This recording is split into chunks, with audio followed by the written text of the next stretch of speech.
everyone, good morning. Thank you for joining us for a session on the Personal Data Protection Bill 2019 today. We are going to discuss the powers and the structure of the Data Protection Authority, which is the key structure that is being instituted by the Personal Data Protection Bill. And that authority will be responsible for administering the act once the bill is enacted. And therefore, the structure and the powers of the Data Protection Authority are very central and core to the Personal Data Protection Bill. I'm Aprajita Bharti, the founding partner of the Quantum Hub, and we are doing this series on the PDP Bill 2019 in partnership with Your Story. And today I'm joined with a very interesting panel, people who've been talking about the PDP bill within the parliament and outside of it. We have Dr. Amar Patnaik, who's the keynote speaker. He's a Rajya Sabha member of parliament and also a part of the Joint Parliamentary Committee. And he has been commenting extensively on the Personal Data Protection Bill. We have Nikhil Narendran, who is partner at Trilegal, and he writes a lot about tech policy in general and especially the PDP bill. We have Suyash Rai, who is from Carnegie India. He is the deputy director and fellow there. And we also have Arpit Gupta, who's the senior associate at Ikigai Law. Thank you so much, everyone, for joining on a Saturday morning. But, we are sort of thrilled that we have some more time to discuss the ramifications of PDP Bill 2019, given the various developments in the Joint Parliamentary Committee and its composition. So we thought it is great time to talk about some of the issues that are yet to be addressed, and we all hope will be addressed in the committee's report, as well as the new PDP bill once it's tabled in the Parliament.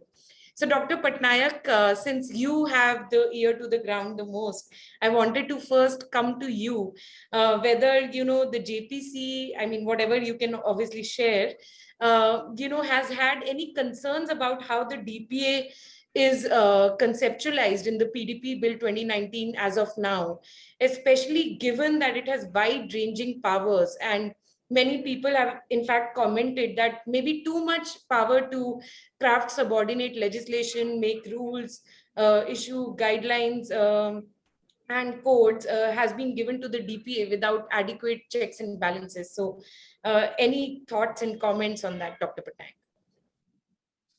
Thank you, Aprajita, and thanks once again to the Quantum Hub for inviting me. And thanks to, again, the intermediary guidelines rules that the PDP bill has come back to the center stage of discussions as to whether we should be having it as quickly as possible, or kind of rush it through, or we could have some more time. But I think the consensus across the political spectrum, including the government, is that there is the need for a personal data protection bill, given the fact also that Supreme Court has already declared or already decided that informational privacy is a part of the right to life. The entire ping pong between the government and the intermediary, significant or non-significant intermediaries and the citizens in the intermediary guidelines, I thought could have been avoided had the PDP bill been there from before. Right. My firm belief, which I've said in many webinars, is that had this bill been before, and the new rules would have been framed partly under this, or maybe significantly under this, rather than the IT Act, many of the concerns that have been raised later could have been addressed, because the PDP bill would have seen the entire course of legislative enactment, in the sense many of the provisions that we see in the significant in the intermediary guidelines would actually have featured in the PDP bill. As you would have seen, as you see, finally maybe there are some changes, but the structure remains the same, of declaring certain data fiduciaries as significant data fiduciaries, then classification of data into three types. The first is the personal and non-personal, critical and significant, and all these things. even setting the timeline for a grievance redressal mechanism is also provided in the PDP bill. Privacy by design is one of the things which is the main thing, which is a good thing, I thought, in the PDP bill looking forward. So it has come to center stage, and I can share with you that 5 members of our PDP bill became ministers. Right. And since all these five were extremely involved in the discussions right from end to end, Rajiv ji and Ashwini ji, Meenakshi herself, and the 2 others. So Bhupender ji. So the thing has got naturally a little bit derailed, but you must have heard day before yesterday or yesterday itself, I think, the government has already filled up the vacancies of these 5 ministers. Right. And a new chairman has already been announced, Mr. P.P. Chaudhary, who was initially in the discussions as well. And Mr. Chaudhary was telling me that he has also taken time out of his schedule to work on the work to make the bill now much more coherent, because when the last time we went, every section, every clause, every proviso, every explanation wise, there was a possibility that one of the sections in one of the chapters may not be marrying with some of the other sections. So that exercise also he has carried out. And I think the time which has been given to the newly composed committee is to have it in the winter session in the parliament in the first part itself. So I have a feeling that we are soon going to have that. I think that's as far as the legislation is concerned. I think I'll wait for the questions on DPA when you want to ask me. Great. Thank you so much, Dr. Patnaik. I think that gives us a lot of clarity in the sense where the PDP bill is at, or the committee is at right now. And specifically about the DPA, if you could share a little bit about, what some of the major concerns have been. So on the DPA, since we haven't had a second round of discussion after, I must first of all, not just because I'm a member of that committee, but I must give credit to the chairman of the committee, the erstwhile chairman of the committee, Meenakshi Lekhi, and all the members who took part almost throughout the entire 2020, when the country was under lockdowns and people are scared of even flying. We came down from different places in India, sat down almost every week to go through all the 98 provisions. And now, once some of the comments of the government, as well as some of the incongruities that could have crept into the amendments that were proposed by the members are settled. Maybe again we'll get a chance to go through it again. But as far as the DPA is concerned, as you very correctly said, it is the soul of the PDP bill. It is at the heart of the PDP bill, and it is probably going to be one of the most significant fourth branch regulator, in a sense, a regulator who is above almost everybody and looking at protecting democracy, protecting privacy, protecting transparency, justice, freedom, human rights. So it is going to be in that kind of a, it will remain at that kind of a pedestal. So I feel that given the kind of structure that the PDP bill has positioned DPA as, there are 2 aspects. One is the structural aspect of PDP, of DPA, the composition and other things. The other one is the functional aspect, whether it discharge the functions and responsibilities that is entrusted to it. I'm not sure if others have gone through it. I have written about all this very extensively, both in The Wire, in the Times of India, on these two separate aspects. On the structural aspect, I have a feeling that the 6 members who will constitute the Data Protection Authority and their disciplines are also mentioned in the bill. I think it may be insufficient to meet the challenge of protecting every citizen's data, and to you have to also consider the fact that this is one behemoth that is being created at the central level, but the data protection law would pan out all over India, at every level of government, right till the taluka level. And I must also inform you very clearly, which you should bring it into your narrative of discussions, is the fact that it is not applicable only to electronic data. It is also applicable to manual data, which is being kept in our panchayats, in our taluks, in our district collectors' offices. Till they are digitized, the law still applies. That is protection of the data principles, informational privacy. So considering the kind of thing, I think 6 members is grossly insufficient. The kind of disciplines that they would be possessing, as mentioned, may be looking good, but may not be sufficient. Third thing is that their independence in terms of appointments, in terms of continuation, in terms of protection of salary, in terms of post-employment job. Now, these are the things which, and they will be the way they will be selected, that is the selection committee. It's too biased towards the executive. Right. So there are bound to be conflicts of interest. And this has been aired in the committee largely by many of the parties and many of the members involved. The committee doesn't work on party lines, but many of the members involved. There were some changes. I can't say the changes, but there are some changes which have been, I think, the committee may have accepted finally. And they would probably try to bring in some semblance of more independence to the DPA. That's on the structural side.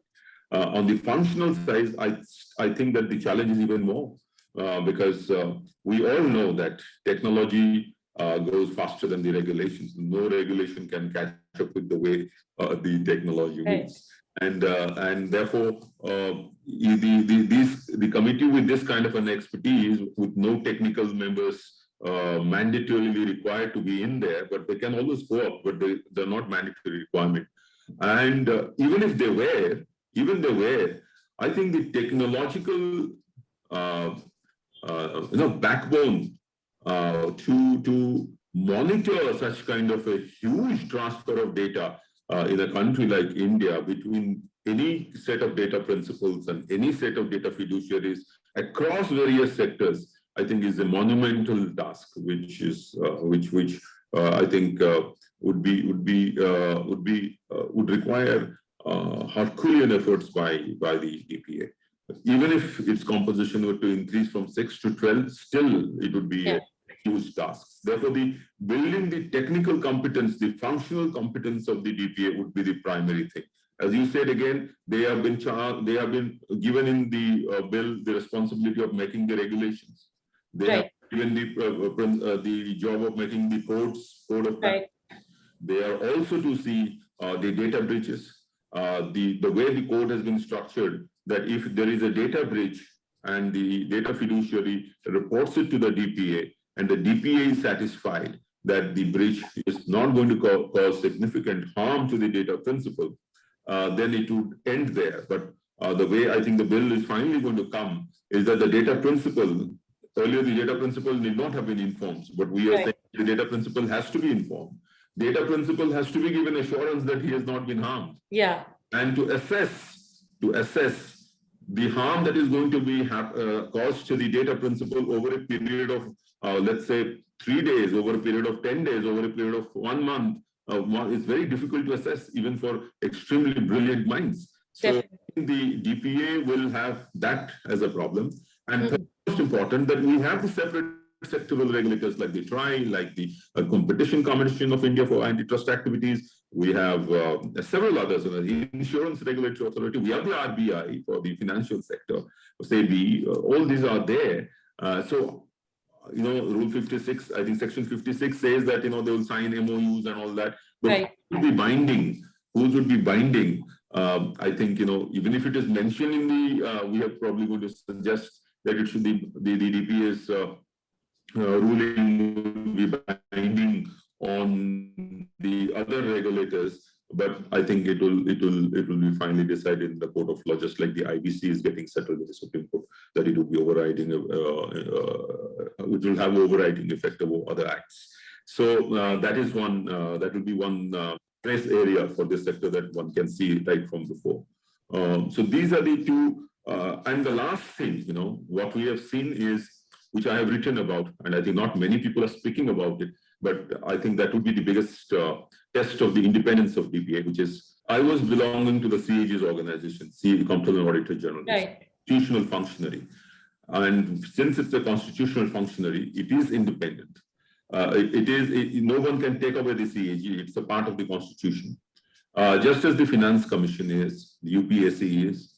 But, the Information Commission, which was created by an act, by a statute, therefore it's a statutory body. Now, if it's a statutory body, the parliament can actually change the statute. And as they did in the case of the Information Commission, from 5 years, they brought it to 3 years, then they have said they will have this kind of a term.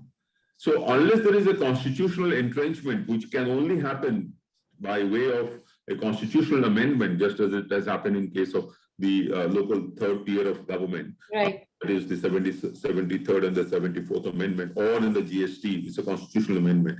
So unless you do that, I think the party which will be having the majority in the parliament will be free to change the statute at any point of time and influence or either increase or decrease the independence that is given to the DPA. So that is my take. I have written about it, that we have to, since it is literally lording over so many sectoral regulators, it is important that we have this. And mind you, another point is that if there is a data breach in the office of the Chief Minister of a state, and the DPA sitting at Delhi decides that this is a data breach, for which the penalty of this much will be imposed on ex-official of the CM Chief Minister's office, it will become political. In which case, who settles this? You don't have separate officers in every state of the, branch officers. They have adjudicators, but you don't have separate, like the RTI or the Consumer Protection Act. You don't have separate commissions, envisaged in the bill for the states. So these kind of stresses, which will probably escalate into center state kind of feuds and all that, would probably impinge on the independence of the DPA. So all these have been aired, and at least I have aired it. I have aired it in writing in the committee. But the committee finally runs by majority. Right. So one is waiting to see how it is there. But I'm sure the members who are not satisfied with the way the bill comes out will probably give a dissent note, and then you will see the dissent notes getting discussed in the public domain later once it gets late in the parliament. Thank you so much, Dr. Patnaik. I think you've laid it out beautifully. I think there are two sort of sides to the problem. One is structural and one is functional, although they are both linked as well, because, given the functions of the DPA, the structure becomes even more sort of problematic and important for us to look at. So Suyash, I'm going to come to you now, since you've looked at regulatory design in general in India as well. Do you share some of the same fears or, concerns that Dr. Patnaik has just aired? Yeah, so if I take a step back and look at the big picture of what's happening in data protection in India, the story started in the judiciary, basically, which I would call it as an initial leap to by the 9-judge bench, which said that Indians have a fundamental right to privacy, and 2 of the judges comprising a majority, basically 4+1, read it horizontally. So there is a regulatory kind of obligation to actually protect data, personal data, even if it's being processed by a private sector. Then, because of this moved to the legislative domain, which is where it is right now. And the committee is currently considering the bill, and at some point, perhaps later this year or sometime next year, it will become a law. But then after that, the locus will shift to the DPA, which is the public administration.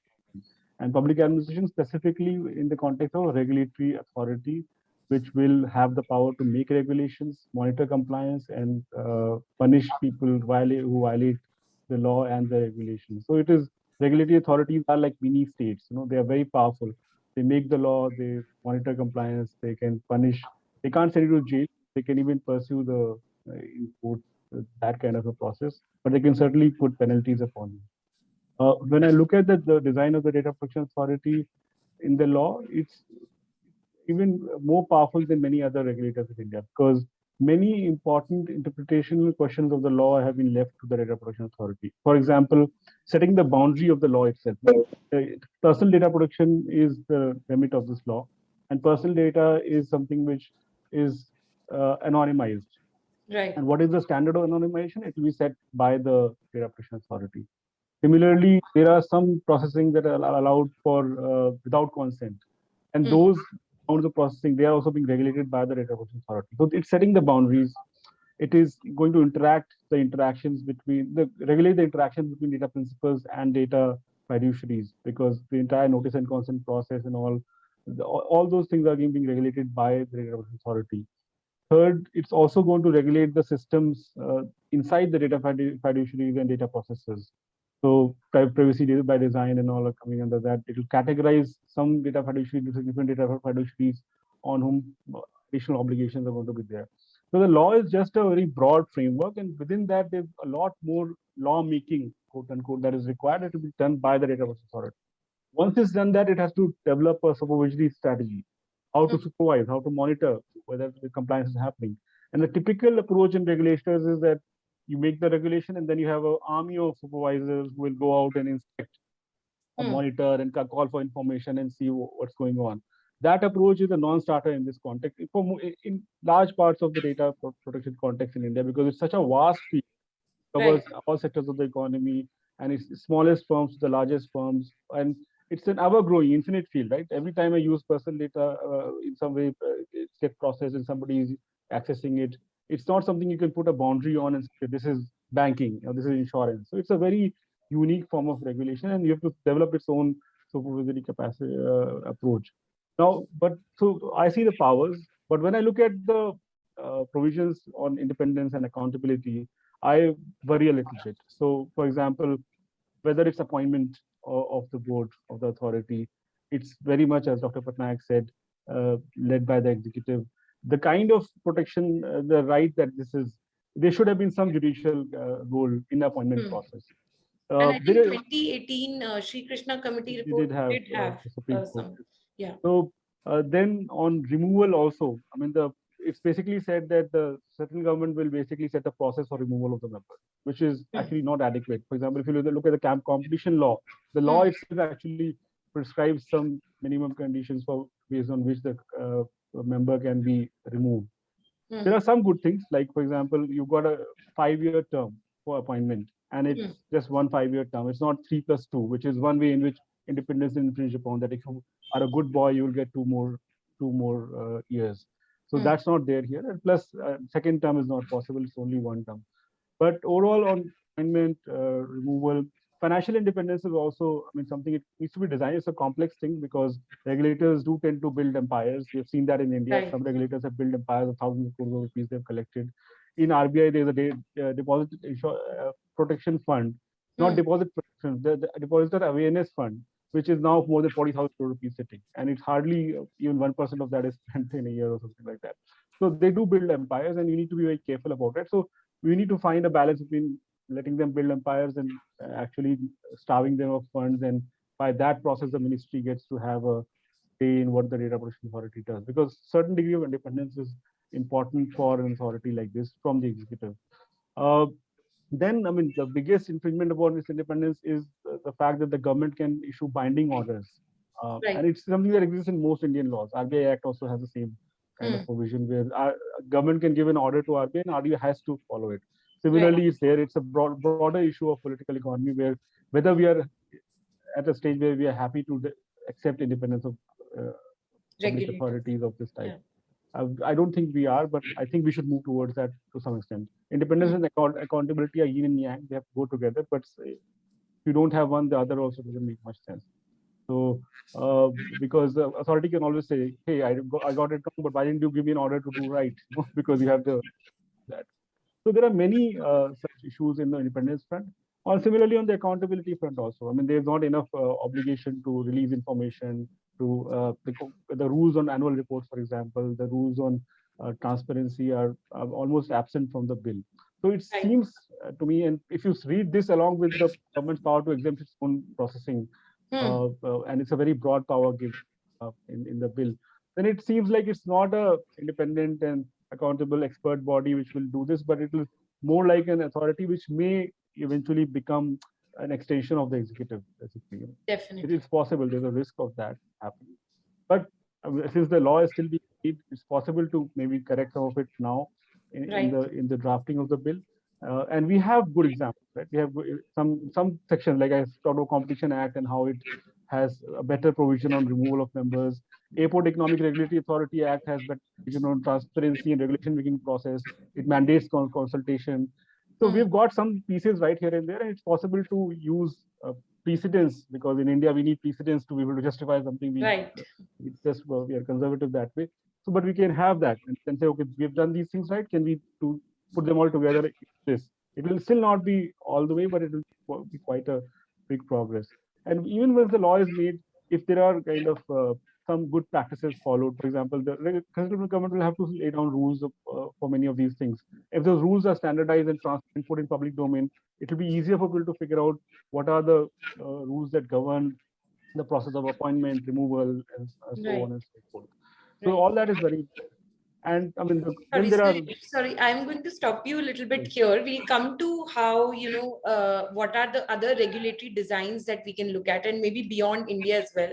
I'm just going to come to Nikhil, because I think Dr. Patnaik and Suyash both raised this point that the structure of the DPA can lead to a lot of, ways in which they hinted at that. I don't think they're saying it, but it could also be sort of misused, or there could be conflicts in a way that, as Dr. Patnaik gave this example, that would you hold a state government accountable when the DPA comes under the central government, and will it become a political issue? But beyond politics, how do you think for tech companies or people who are doing digital business in India, how this could impact them, their functioning? Do you think there is a risk for people who are investing in India also, given DPA structures in power? Yeah, so I sort of echo the same sentiment both my other panelists shared here. In fact, there is a lot of control of executive over the whole process of appointment and the way in which the DPA functions. So if you look at the 2018 bill, what was contemplated there was that DPA used to have a lot more power. Now, some of those powers have actually been taken away and given to central government. So you look at a dual structure of regulation there. So there is central government who decides whether certain information needs to be classified as critical data, sensitive personal data. Central government, in fact, in the bill itself derives power to, in fact, come in and dictate terms with respect to data protection directly. So if you look at it, it is actually creating two modes of delegated legislation for that matter. One mode where Parliament passes this bill, and once that happens, then you have the DPA to administer the bill and adjudicate several aspects of it, creation of an appellate authority, and then the central government has some sort of an overriding power when it comes to certain things. And then there is an indirect control exerted over the DPA by the executive itself. So if you look at it, it is heavily skewed in the favor of the executive, and I think it's sort of a wrong power balance to even start with. So I'll tell you not just, let me also tell you the perspective of even a consumer, because, I am a consumer of digital services and goods. And I feel, though I represent large tech companies in India, I really feel for that. So I think there's a significant power asymmetry when it comes to data, right? And the consumer is actually probably the weakest person in the whole equation. You have the tech companies and also the government with large amounts of data about. You are probably left at the whims and fancies of the executive when it comes to enforcing your rights. Now, with respect to tech companies, the sort of problem that it creates is that, look, if there is a dispensation which is in power, that particular dispensation can use the powers under the DPA to really go against it, especially if the independence of the DPA is not preserved. And that's something which is going to bear into the mind of any investor who is coming into the tech ecosystem in India. For instance, I think several points pointed out by Dr. Amar Patnaik and also Suyash points to the fact that, look, there is a full dependence on the executive to appoint the members to the committee, which is very similar to what we have with TRAI, right? So in fact, the TRAI example is something that we should really look at. TRAI wants to be a free flying bird which used to regulate the telecom sector. They used to have the amount of power. And then there was a political consensus formed that, look, if things are not working out, maybe they are, stretching their limbs a little too much than needed. And the political consensus came together and it clipped the wings of TRAI literally, along with, judiciary also stepping in the process. And TRAI was taken away from large amounts of power. And if you look at it, some of the problems, or in fact, several of the problems in the telecom sector is due to the fact that TRAI doesn't control certain aspects of it. If you look at the consumer protection aspects of regulations, or if you look at the quality of service aspects of telecom, it's been very well regulated by TRAI. But whereas aspects relating to licensing, surveillance, various other modes in which the equipment standards, etc., needs to be prescribed, and even the growth of the telecom sector in terms of issuance of licenses, etc., TRAI has to fight it, and the government has the ultimate power and control over it. That's going to happen in this case as well, because similar to the TRAI, only central government is appointing the members to the DPA. Second factor is, judiciary was present in the previous version of the 2018 bill, which Justice Sri Krishna committee has proposed. That has also been taken away in the 2018 bill. And I would say that even Parliament needs to have some sort of a role. The LOP, the leader of the opposition, at least should be on the committee which selects the DPA. Because it's a fairly important body, which is going to be governing the processing of data across sectors and in the government as well, right? So it needs to be empowered not just by executive, it needs to be empowered also by judiciary, it needs to be also empowered by the parliament as well. So all members of the pillar would come together and form a body, and that should be good enough to give it some sort of an independence to start with. The other problem which I feel is problematic is the amount of pressure that executive can exert, because I believe that salaries and allowances section is completely missing from the 2019 version of the bill, which means that a central government will actually make life difficult for members of the DPA if they are actually not towing the line, right? It's an entirely likely possibility that if, let's say that the government wants to be harsh against certain significant data fiduciary for that matter, they could in fact exert pressure on the DPA and ensure that some of the benefits are taken away. And this actually brings me to another point as well, which I believe is fairly important for the independence of the DPA, which many of you may not agree because many of you are based in Delhi. I believe that it should be not in Delhi; it should be in another city in India, because the very fact that central government or union government, which is present there, controls the lives of its citizens there, or even the DPA members staying there. So you may think that I'm just this is not just my fancy.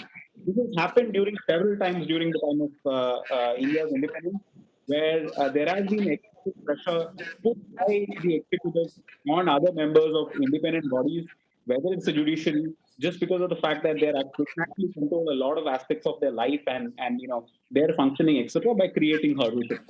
So I believe it's very important that we have this body sit outside Delhi for it to preserve independence. It could be Bangalore, where the tech industry is based. It could be Hyderabad. It could be Mumbai. It could be anywhere. But I believe that for independence, this is a fairly important aspect that should be looked into.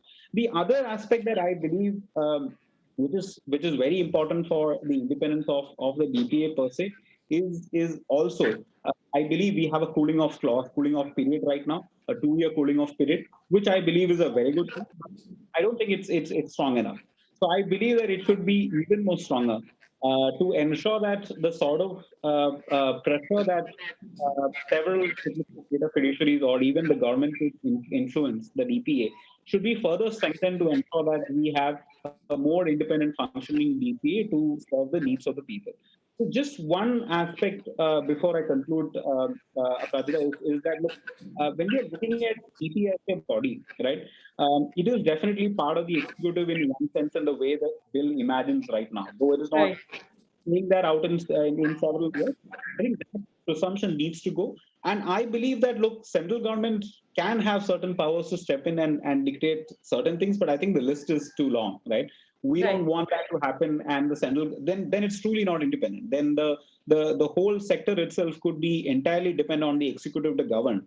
And then if you look at even the appellate tribunal appointment as well, that's also dictated by the central government itself. The question is why? I mean, can't we look at another structure where judiciary is also involved in it? Because that's ideally trained body to look at the appointment of the appellate tribunal as well.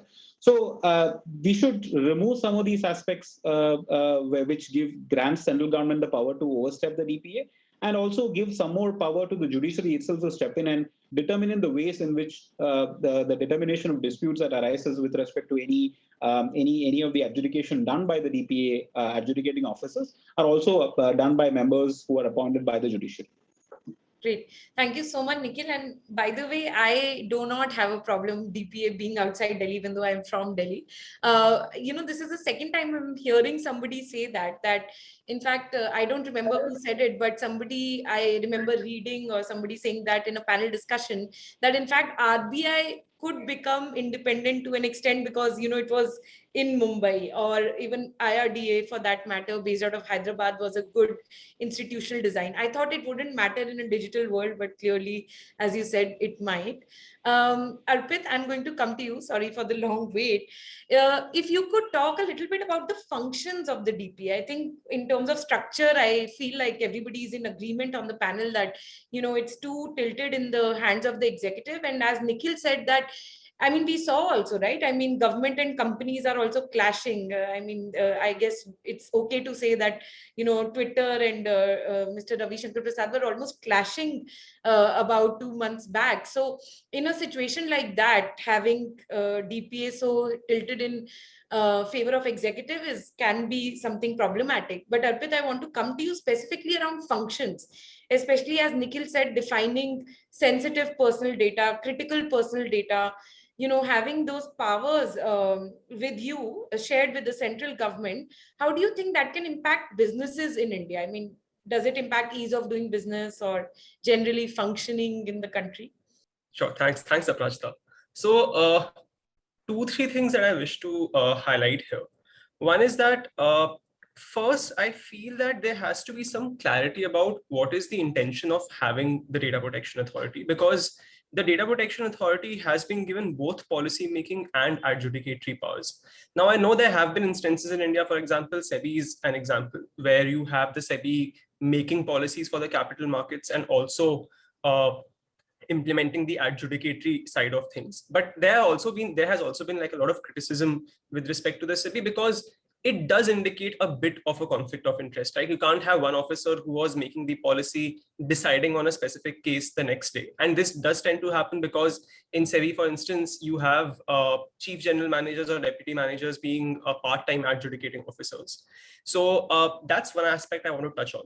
So for instance, in the functioning of the DPA, you have these wide-ranging powers where the DPA can pass any direction. I think it's clause 51, which says that the DPA can pass any direction.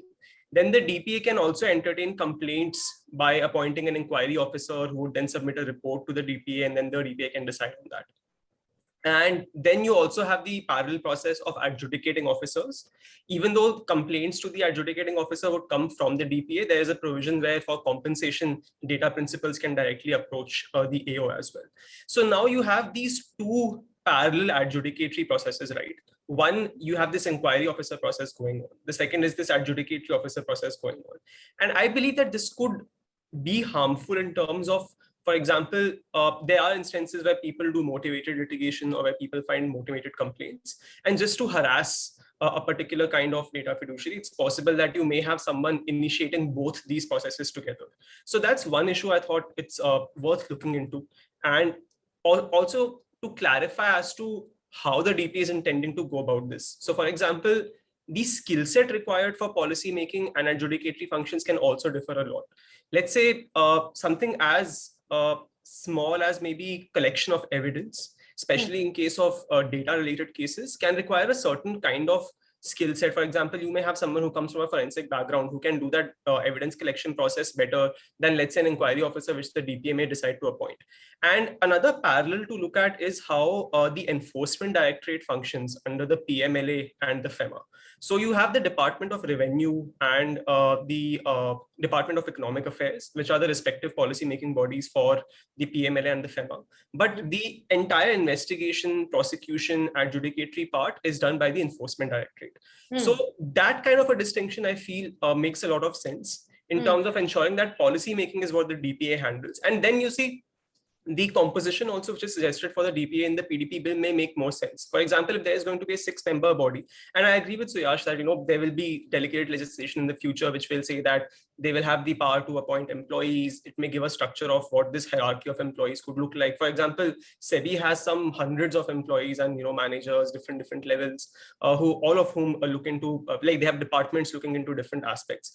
My understanding is that the DPA will end up becoming a body of that scale. The only problem is that, like everybody has highlighted, you will have to think about how does this get implemented at the regional level?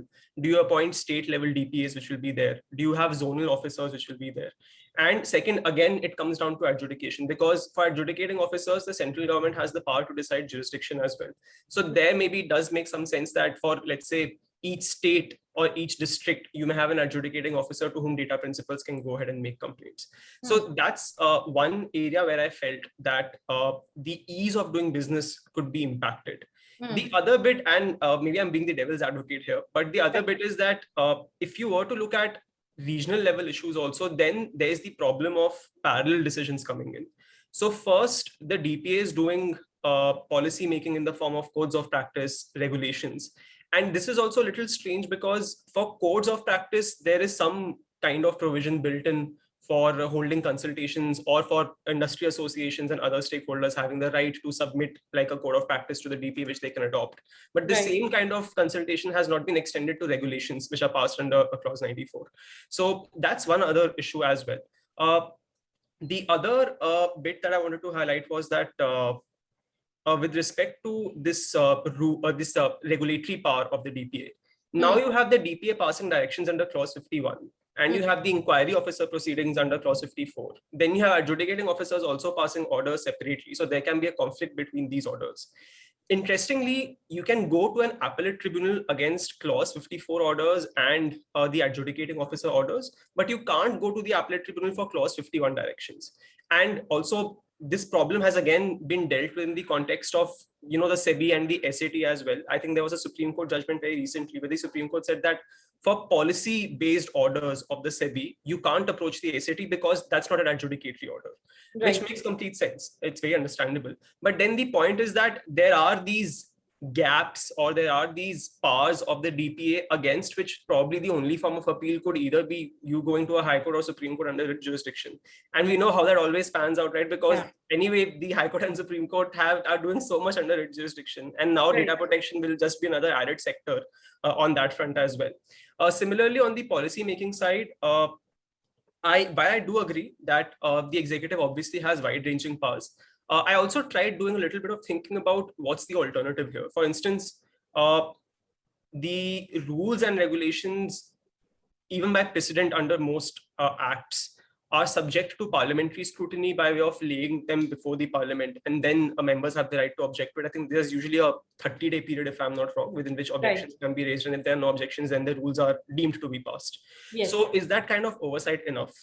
We've also seen instances where the government has started doing public consultations on delegated legislation as well. For example, the recent e-commerce rules, which the Ministry of Consumer Affairs released, and there was a lot of hue and cry around it. You had stakeholders across the board opposing it. So these are probably the kind of questions which we'll have to look into with respect to the functions of the DPA. Because if the DPA is to act both as this super regulator and also as the adjudicator, then quite clearly there will have to be a huge machinery which will have to be put in place in terms of looking at regional level or adjudicating officer level where conflicts are happening or aren't happening. So yeah, those are the points I wanted to Dr. Patnaik, I actually had a follow-up on that. If something related to what Arpit said. It seems to me that, given that DPA is sort of becoming this super regulator, do you think we are trying to micromanage too much? For example, I'll give you an example, like in section, I think Clause 34, it says that all cross-border data flows, even intra-group, have to be, permitted by the DPA, and only then they can happen. But imagine a big business, running a big business and having to take that permission on an ongoing basis. I mean, this is just one example, but I think there are so many of those examples. Do you think that we are trying to micromanage too much and we need to flip the model a little bit, look at some of the other regulators? And I know that the committee itself had so many extensive consultations with regulators from EU, etc., and trust, data fiduciaries a little bit more and maybe focus more on self-certification or flip it around. Just your thoughts on that. On this question, I had a broader thought about the design of the bill, again, on which I've written and I have submitted to the committee as well. The committee, so the bill, the way it is designed now, is following a consent-based model, UGD, right. Consent-based. Everything you take consent from the data principle. So a message goes or whatever communication goes from the fiduciary, and the data principle gives the consent, except the exemptions. I'm just saying this is the model. Now, because you are taking a consent and upfront you are telling him, I'll be using your data for this purpose only, and all this, every inference you have to tell him, and all. Whether he can assimilate all that and process all that himself is a matter of, is a big question in a country like India. But would it have been a better model if one would have gone to a completely accountability-centered design? Right. Completely accountability-centered design model. What would happen is that the emphasis on prior consent would be less. But if harm has been caused, the penalties would be huge, almost to the fiduciary, when a complete lack of trust or, between the data fiduciary and the principal. Instead of doing that, what it has followed is a little bit of a mixture, but more emphasis on consent. The result is a lot of compliance costs will come on the data fiduciaries. Whereas if the other one would have happened, the same compliance cost, but then the risk assessment by the data fiduciary would have been done by himself as to these are the areas in which I need to put my controls. These are the areas where I can trade off my controls against the rest. And then in such a manner that the costs are less, because I'm going to take a huge hit in case there is a breach. So I think that could probably have been a better model. Currently, these kind of things are not, even there are many things like the privacy by data. Privacy by design. Currently there, I think they have to inform and then these fellows to approve and to support what is there currently in the bill is that if a significant data fiduciary is required to take these approvals, I think the code of practice and the code of ethics would take care of a lot of things. That's the feeling. Right. And the second aspect that they say is that over a period of time, the DPA would be aware. So the point here is that there is the third group who says that the algorithms should also be reported, managed, monitored by the DPA. And what they would do is by monitoring, they would ensure that data collection, that is, collection limitation is adhered to, the purpose limitation is adhered to, there is no profiling. So I said, being a super regulator, by sounds good, but functional competence and ability to administer, to regulate would be too difficult. And maybe the structure correctly, because of the kind of jurisprudence that we follow, where not a single person should be affected adversely, that kind of thing in which we make rules, and why we make it so hard or so stringent, so tough is because we don't want even one person to be affected by a data breach. Now, and therefore we put in controls which are much more than the requirement, and maybe there is therefore a high compliance cost. But if we could think differently at some stage, maybe, but I think that currently the bill should come because it is better than having nothing at all.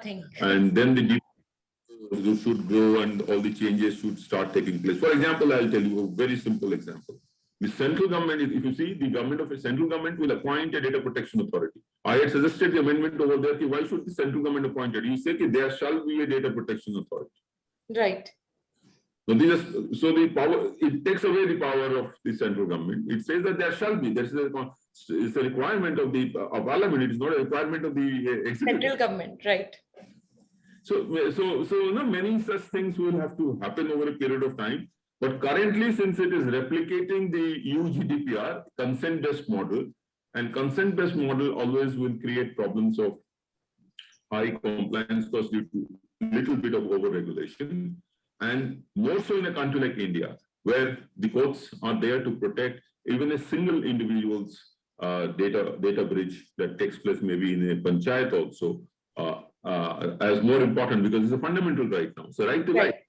So Right. it's more important than a state's requirements or compelling state interest, unless it is security reasons. So I have a feeling that this would create compliance cost issues. Fortunately for the MSMEs, carve-outs has been given the regulatory sandbox, and you will see also in the new data protection bill, which finally comes, carve-outs have been provided additionally thanks to the committee after deliberation, after hearing all people, at other places in the PDP bill as well, which I can't disclose, but it is there. So That's a relief to hear, sir, because I mean, for startups, for new companies who are just starting out, that is why. extremely. Another one is Section 86. I think Mr. Narendra Arpit was also speaking. Section 86 says that if there is a dispute on which is the policy issue or not, the central government diktat will be final, binding. You see, this kind of thing is not there for the CAG. Right. When I was an auditor, we used to audit everything, and we used to hear this question regularly that you are trampling into policy issue. The problem with the executive is every government order they think is a policy issue. It is not. It is not. Right. If the DPA has to follow that, then there will be nothing to Definitely. nothing to work on. Definitely. So we have, in fact, I have suggested for deletion of Section 86, and I'm open about it. That's great to hear, sir. So Yash, now if we can talk a little bit about, other regulators, as you were talking about, sorry, I had to cut you off a little bit then. But as Dr. Patnaik said, that maybe we just needed a different approach, and maybe it's too late, maybe it's not, because, committee has been reformed and reconstituted. So do you think, especially when it comes to thinking about compliance costs, because compliance costs cannot be seen without seeing the overall impact on the economy, the Indian consumers, if they have lesser choices, then we all lose because of data protection. And just as I was giving this example of, say, cross-border data flows, intra-group, this is such a small sort of example, but it really struck me because, it will become such a big hassle for any big tech company to go onto the DPA and sort of take, permissions for that. Do you think that there is something that needs to be done even in this context, in the bill that we have now, so that we relax some of these requirements? The panel members may make a request. Can I be excused from the webinar now, because there is some other appointment which I've kept at 12 o'clock. Those people getting there. Sure, Dr. Patnaik. Thank you so much for your time. But you can actually send me your suggestions and your recommendations, because the committee is going to sit again. So I could have the privilege of having got your views and try to see what could actually be factored into that bill. Thank Definitely, you. sir. So we'll make a short note on the basis of whatever we discussed, and we'll definitely share it. Yes. Thank you so much. Thank you so much. Thank you for your time. Yeah. Now I can. Yeah. So I think if we take the bill as a given right now, there are still, there are some design elements that are there that can be harnessed to find the right balance between imposing some compliance costs which are feasible and achieving the kind of outcomes that you want to achieve in terms of data protection. So they have provided a few intermediaries, which are interesting. So consent managers are intermediaries. Data auditors are there. The law is a little vague on how they should be harnessed and in what way. But in sectors which are characterized with a large transaction intensity, basically data protection is one of those areas in which there's a very, very large transaction intensity. There need to be intermediaries between the regulator and the activity that is being regulated. Otherwise, if you directly try to do that, it's going to be very expensive for the data protection authority to do, and very expensive for the firms to interact with this giant monolith, even if it sets up offices in states and has online presence everywhere. But anything, you cannot have one authority do it.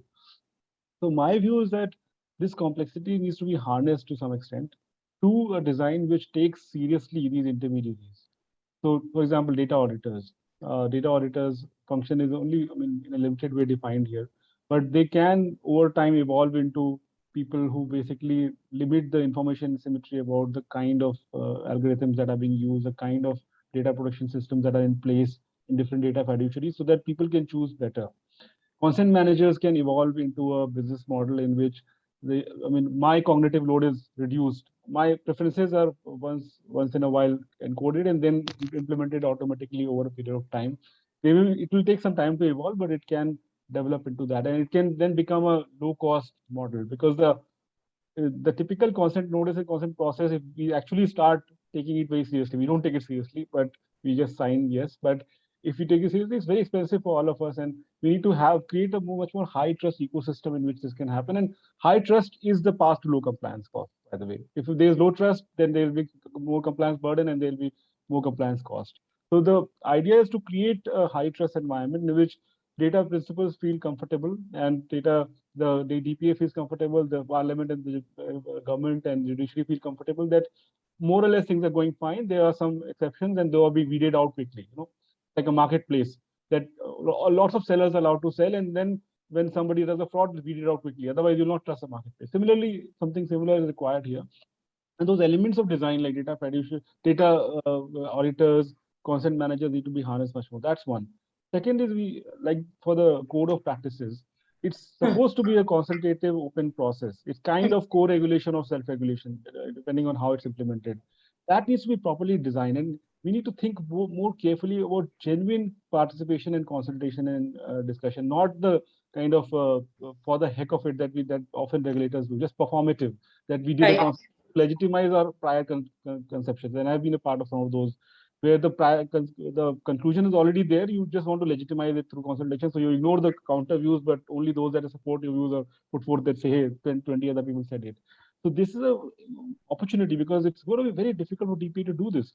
And it genuinely will need to learn from others and what's going on, how to do this better.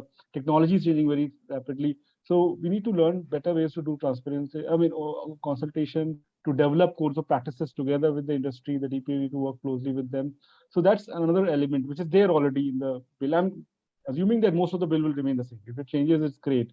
But if it remains the same, these elements can be harnessed to optimize the compliance cost while achieving the outcomes for this unique form of regulation that we have. Actually, Suyash, we just got an audience question. Basically, they said that some of the codes, in fact, the way it's written right now, these codes are enforceable. So since you mentioned that codes will play a huge role, our usual understanding of a code is something which is something that is ideal, but it's not enforceable. So if you think that codes are going to play a big role, do you think they need to be enforceable, or they are, because they're issued by the Data Protection Authority? So, and they have the force of the regulation made under the law. So, I mean, by design they are.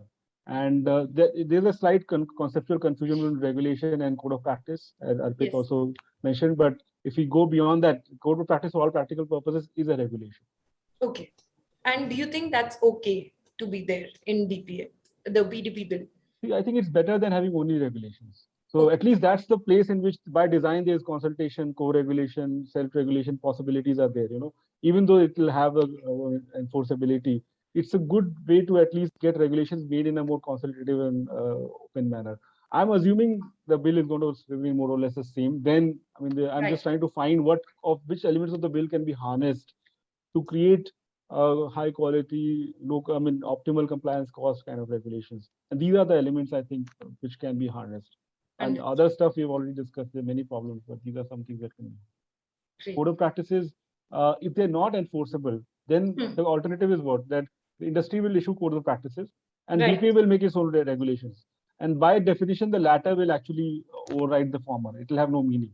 This is a nice middle path where code of practices will be developed by the industry, but then submitted to DPA. DPA will review it, learn hopefully in an open manner, and then accept and adapt them. And it also allows for diversity of regulations for different sectors. Like the health sector can come up with its own code of practices. Finance can come with its own, and they can provide diversity is very important with it, because they are in different sectors. Privacy as a value interacts with other values in different ways. Because Definitely. it's not the only value; it's one of the many values that we try to balance and try to preserve. Makes sense. So actually, I think Suyash, you make a very good point about performative consultation. I think we've all been a part of that, and we know how it feels at the end of the day. So Nikhil, I'm going to come to you, since I see you sort of also give so many comments on various consultation papers that come out. Do you think it can be baked into the act itself? That, I mean, at least for codes of practice, you have something, but even that is not satisfactory. It just says that, okay, consultation should happen, but often you are sending like documents to these TRAI and regulators of the world, but you never know what happened to your comments, if anybody read them also. So do you think it can be baked into the act at all?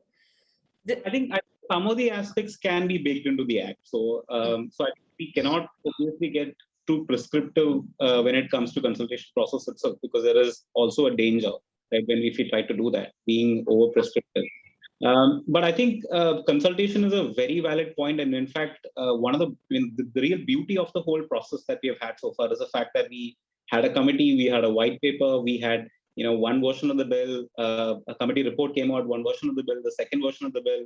Now there is extensive consultation which is going on. The JPC held various sittings with various members and various organizations. So I think the beauty of this bill is the fact that we've had so much of consultations to even reach this stage, right? And we should ideally carry on this legacy forward. And this should ideally be a model regulation in that extent, to that extent that the view of the stakeholders are taken in before issuing any rules or regulations or codes of practice.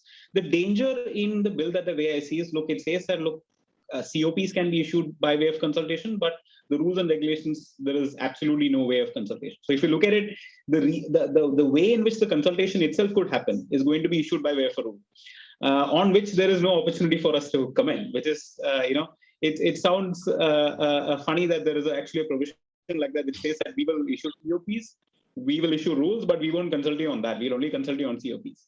Right. So I believe that, and in the past, what we've also seen is that, I'm speaking from my experience on interactions with TRAI. I mean, there have been several instances that I have helped my clients and successfully challenged TRAI orders by going to various courts and saying that, look, the consultation process was flawed, where the views of the industry was completely ignored and an arbitrary decision was taken. And sometimes, what happens in the consultation process is they will just come up with a consultation and say that these are the guidelines for consultation, or these are the broad framework on which we are consulting. But at the time of issuing the regulations, probably they'll just jump 2 steps further. And we have managed to successfully strike it down several instances in TRAI's case. So I think to also avoid that, because that's even striking down of a rule or a regulation causes an inordinate amount of disruption to the whole ecosystem when we do that. With respect to telecom, is much easier managed because you have very limited number of players involved. Whereas in terms of data, the number of stakeholders involved itself, the number of data fiduciaries in India, the number of significant data fiduciaries in the number of consumers in India, number of data principals in India, it's way too much. And the disruption that's caused will actually be quite a lot. In fact, I think the EU model for this, the GDPR model for this, in fact, is a very good one to follow for this. They hold extensive consultation. Even they released the latest standard contractual clauses recently after a fair bit of consultation. And I think that's a very good model to follow. It may not move in the pace that we want things to move, but ultimately we'll have a better shaped regulation, which is better, causes less disruption. Even in the sense I'm talking about negative disruption in the way things are moving, and sometimes these industries really have to change the way in which their engineering is structured, their architecture is structured, how data process moves. It's a fairly complex process. So if you just look at what happened, the example of the localization directive that came in the fintech sector, right? It started somewhere in 2018. And even now, we don't have companies in full compliance with it, not because of the fact that they don't want to do it, but also some of the aspects of that compliance with respect to re-engineering and redesigning their tech stack itself takes that much amount of time and effort and engineering and tech effort from their side, right? Also, there is a cost attached to it. So whenever the DPA comes out with a regulation, I believe it should be only done after a consultative process. We need much more details with respect to consultation process mandatory for other rules and regulations.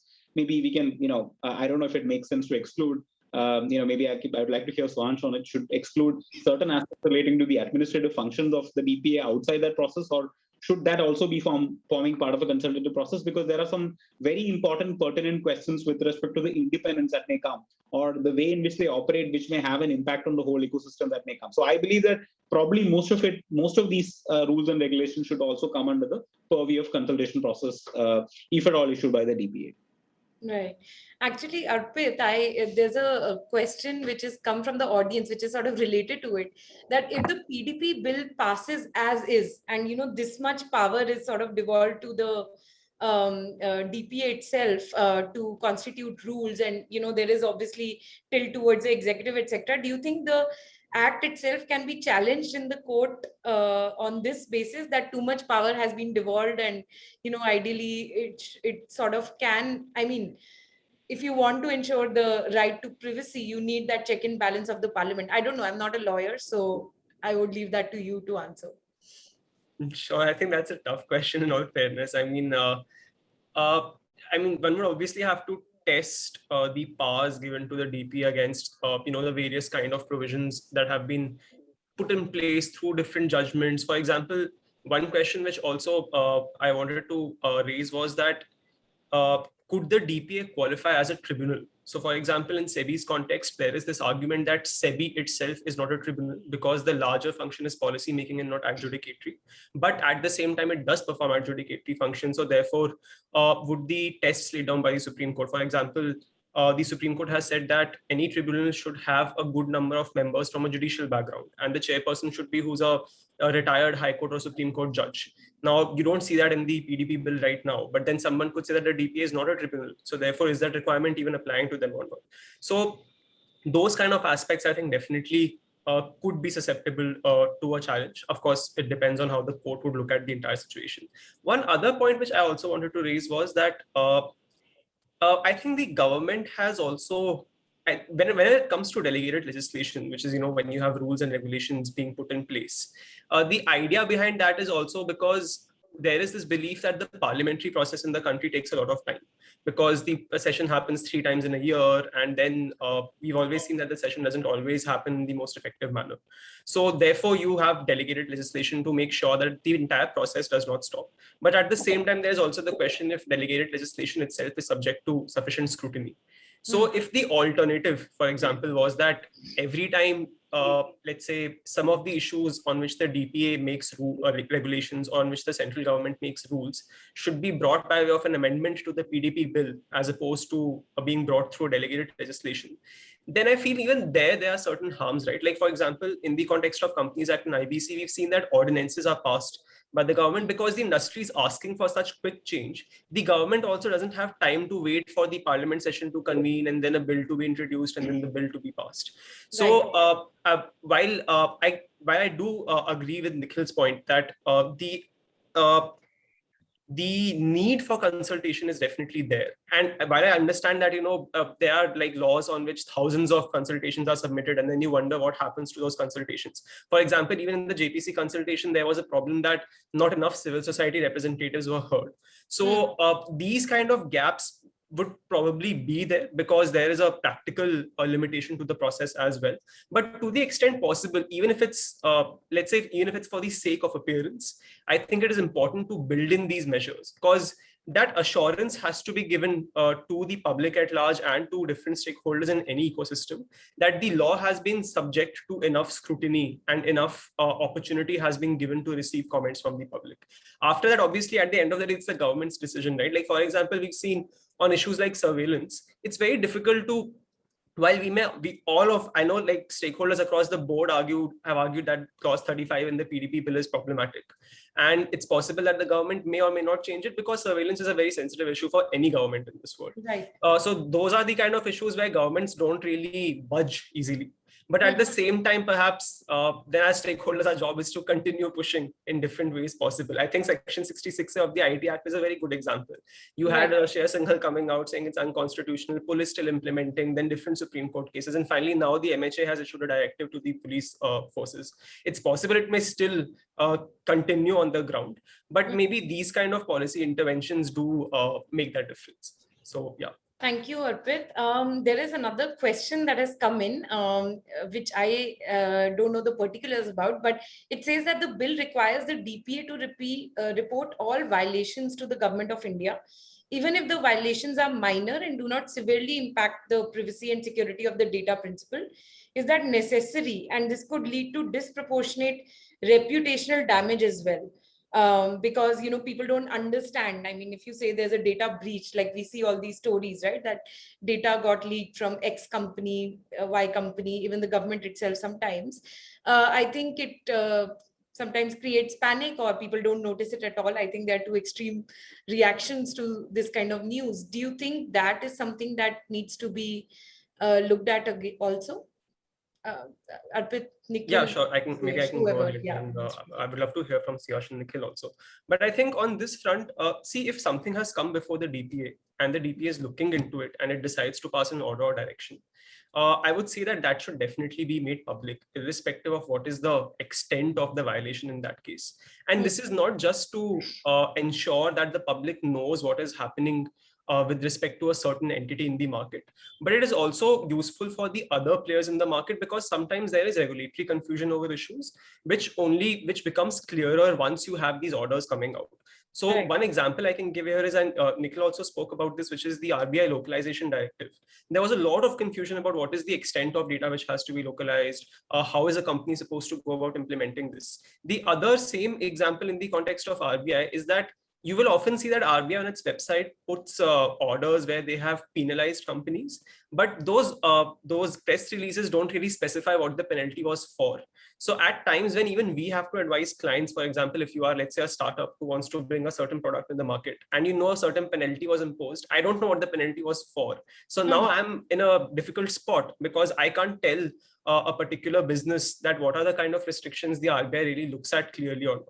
So I would say that if there's any kind of order coming from the DPA, it should definitely be made public, unless, of course, if there's an issue of sensitivity, national security, like, for example, for critical data, you have certain kind of limitations. Those kind of orders maybe could be classified, though I'm also guessing that there's some argument to be made about how that classification should be done in very, very limited circumstances. But otherwise, I would say that transparency should be opted for. So Yash, would you tend to agree with that? And is there any other model, I mean, any other threshold sort of a thing beyond which the reporting should happen, in your opinion? So I actually don't remember where in the Act it says that each violation has to be reported to the central government. I don't know. But on the point of principle, whether the order should be made public, I would completely agree with Arpit, what Arpit has said. I have worked for many in the financial system, and financial sector regulators, who are actually in some ways the most advanced, they issue one-line orders, and all you know is that a penalty was imposed. You don't know what was the basis, what was that, and it doesn't add to change of behavior, which you were to achieve by punishing somebody, right? And that should be obviously the inquiry process, the process of fact finding, all that should stay confidential. And even the order, if there are some specific components of those which may have some national security consequence or something which is commercially sensitive beyond the scope of that order, those can be redacted. And that is what is done in other countries also. But you should not issue a one-line order which only says that such and such violation, inquiry, such and such fine is being imposed. You have to explain why it is being imposed, what went wrong, what was the process, all of that. So that is, I think, good practice, which most regulators in India don't follow. Right. So actually, even I am not able to recall which clause says that, but maybe it is a reading of maybe one of the clauses. But so what you're saying is not at the time of inquiry, but basically only if an order is passed, that needs to be made public. Either way, whether the company was, exonerated or it was punished, order should be released in public. That's good. Great. So can I also come in on? Yeah, Nikhil. I believe that this is, I think the reference was to section 81 probably, which talks about filing of returns and statements to the central government. So you're right. That doesn't say that each violation has to be reported. It doesn't say that. It's basically more like a return or a statement of the central government. So they're on top of things as to what's happening. So I don't think but it talks about enforcement actions being reported. And then there is a yearly audit report that needs to go to the government and the parliament, and then it shall be published is what it says. So it's a question of, and released to the public is what it says. So I believe that it should be published, not probably the first order, but the audit statement. So we'll have some sense of what's the sort of enforcement that's happened. And also generally, the calls that these authorities take, like for instance, we've seen this in the past with respect to one example that I can tell you is of FIPB that we had, the Foreign Investment Promotion Board. It used to be probably one of the most non-transparent agencies. Some part of it is justified also due to the fact that, there is this, national security or sovereignty angle involved in taking calls on decisions on whether to allow investment or not. But it was affecting investor confidence in a large manner because it's a completely discretionary process, right? So I think these sort of reports will actually go a long way in building confidence about the ecosystem per se, which is true. But I don't think, I'm not sure if the reading that every smaller violation needs to be reported to the government is actually correct. Probably what they're trying to say is, look, some aspects relating to the enforcement needs to be given in a format. Let's also look at what the format is. So I think it's probably, it's a good thing to follow a consultation process with respect to the rules that the government implements, so that we can understand and try and build in consensus within the community, so that we can have a better rules and better form of reporting to the state government, to the central government. I add just one quick point to this, that one of the key instruments of accountability is the annual report and these returns. And the rules and the format of that are actually the dark art of that the government needs to learn to hold the regulators accountable. Today, regulators' annual report, if you read, is just statistics and narratives on what's happening in the sector. It's not about what they did. For example, if you read any high quality regulators, whether, I don't want to take any names because then tomorrow if there's a scandal around them, they'll appear to be low quality, but on the whole doing better. Let's say SEC, okay, let's say, example. Their bulk of the annual report is focused on what they do, not in terms of US markets are so great and they're so well developed and all that. What did they do? How many investigations they conducted? What were the categories? How did they prioritize how did they allocate their resources? How did the organization perform in different functions? And what were the kind of outputs, not outcomes, because outcomes are not just created by regulators, they're created by technological change, many things go on.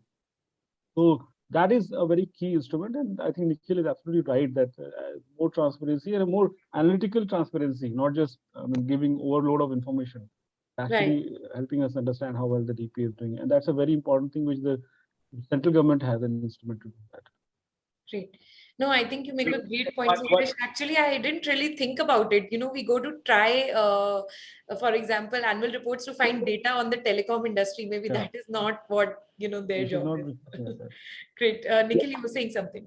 Yeah, so just one point to add on is, fairly interesting thing to consider. It's, I don't know if the PDP authority will publish an NPD report, which is anonymized, which will give data on enforcement and whatnot. That's the easy thing for them to do, right? Because that's not what they're supposed to look at. We'll put out a high value data set out there. Definitely. Well, let's see. The NPD report itself is, under discussion, right? There's no clarity unless Nikhil knows something that we don't know.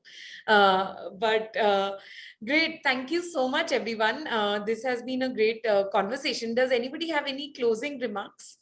Otherwise, I'm happy to conclude the discussion. So I just had one last, not really a point, but more of a question. Which is that, so there was a mention about how sectoral regulators will interface with the DPA. And, we've seen because of the lack of an overarching data protection authority or data protection law in India, you have had regulators coming out with different instruments. So RBI came out with the data localization requirement. Then let's say the National Health Authority came out with the National Digital Health Mission and the Health Data Management Policy. SEBI has also said a few things on market data. So one way of looking at this is that it's better if the sectoral regulators maybe perhaps look at the specific issues relevant to their sector, because that also eases the DPA's burden. And the DPA, like Dr. Patnaik said, is meant to be a sector agnostic body and not like a sector specific body. But at the same time, I also wonder if, again, this raises possibilities for conflict, right? Like I can imagine a situation where maybe the DPA will lay down the minimum baseline requirements and other regulators can build on top of that. But yeah, I just wanted to know Suyash and Nikhil's thoughts on that. You want to go first, Suyash? Yeah, so I've argued earlier, for slightly more pragmatic approach towards this in India because of capacity constraint. For DPA, it's good to harness the capacity that exists in other regulators. And so the regulation making, the code of practice making should stay primarily with the DPA. But the monitoring of it, if the sectoral regulators agree, and they have an incentive to agree from a public choice point of view because they don't want other regulators to meddle into their domain and their supervisors to come and see what's happening in the banking system, because you don't just see personal data, you'll also see a lot of financial data, which is all basically the same subcategory, right? You'll see a lot of else that is going on inside a bank, and you don't want that to happen. You don't want conflicts to happen. And we have a long history of regulatory conflicts, right? We have a, within financial sector, SEBI and IRDA had a very public fight. Other regulators have fights with each other. Where there is a mild overlap, there's a fight. Here, there is actually a complete layering. So personal data is, financial data is, you can't tell the difference. But because one is regulating finance, one is regulating data side of it. So it would be good to be able to design. We don't know the design right now. It's worth working on to design this kind of an interaction in a manner that the capacities of these regulators are harnessed to do the day-to-day monitoring. The rulemaking and the punishment, the quasi-judicial function stays with the DPA, and some way in which they can work together. Otherwise, there's going to be a lot of conflict, and ultimately, in that conflict, the consequences that the consumer will suffer, the data principal will suffer, as has happened in the RBI, IRDA versus SEBI fight. Many investors suffered because of the way ULIPs were sold. I don't want to go into details on that story, but it's never good for the consumer if the regulators are fighting. Definitely. Nikhil?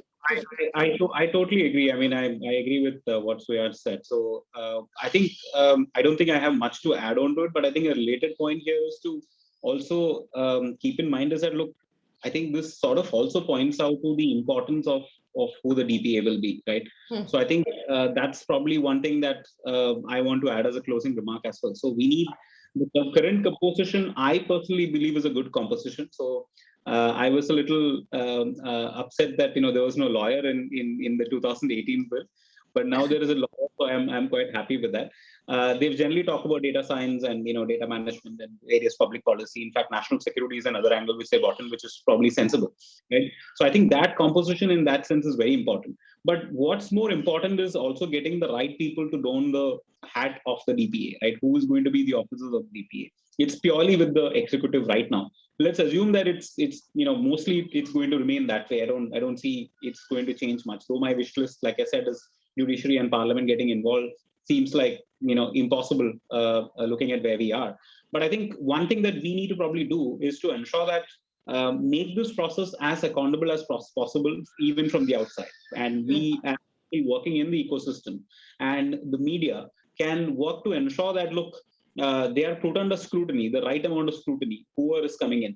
Unfortunately, the industry will not be able to take a stand at times because they'll have to go and stand in front of them.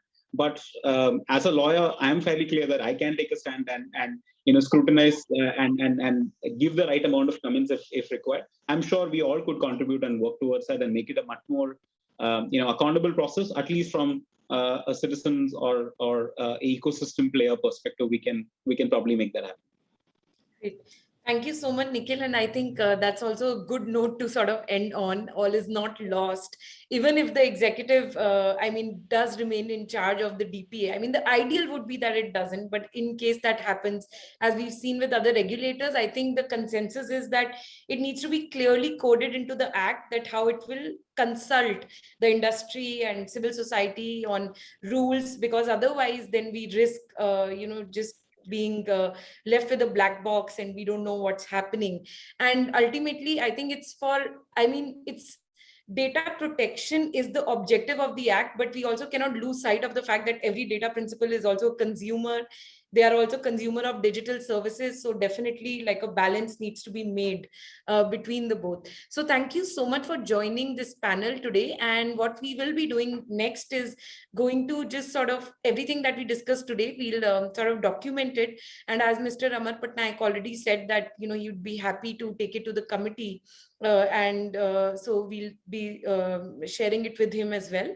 And let's hope that, I mean, I think we can only remain, I mean, we can only continue to engage, and let's hope that some of these, conversations reach the committee as it sits again to discuss the PDP bill.